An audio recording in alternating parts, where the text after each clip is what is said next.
Kumusta mga bata? Ngayon, matututo tayong magbasa gamit ang Marungko approach. Handa na ba kayo? Tara, simulan na natin.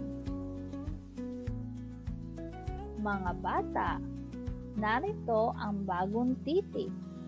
Ito ang T, malaking T at maliit na T. Ang tunog nito ay T, T, T. Narito ang ilang bagay na may tunog T. Tasa, taho, tinapay, tubig.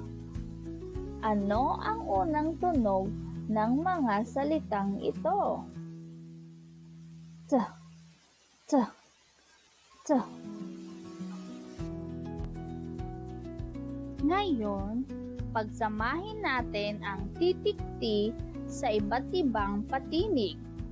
Basahin natin. T plus A magiging ta.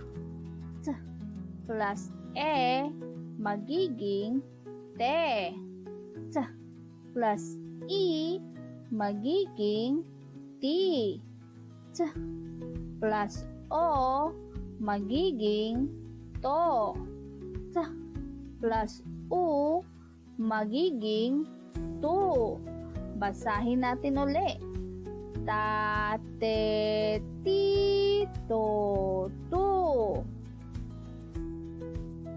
Narito ang mga salita na may tunog T. Tasa, tasa. Tinapay, tinapay. Tubo, tubo. Tuba, tuba. Tito, tito. Sabayan ninyo ako sa pagbasa.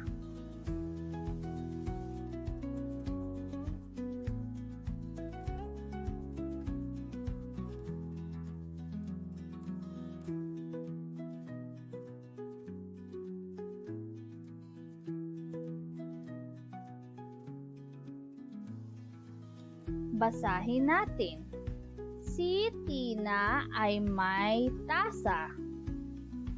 Si Toto ay may tinapay. Basahin uli.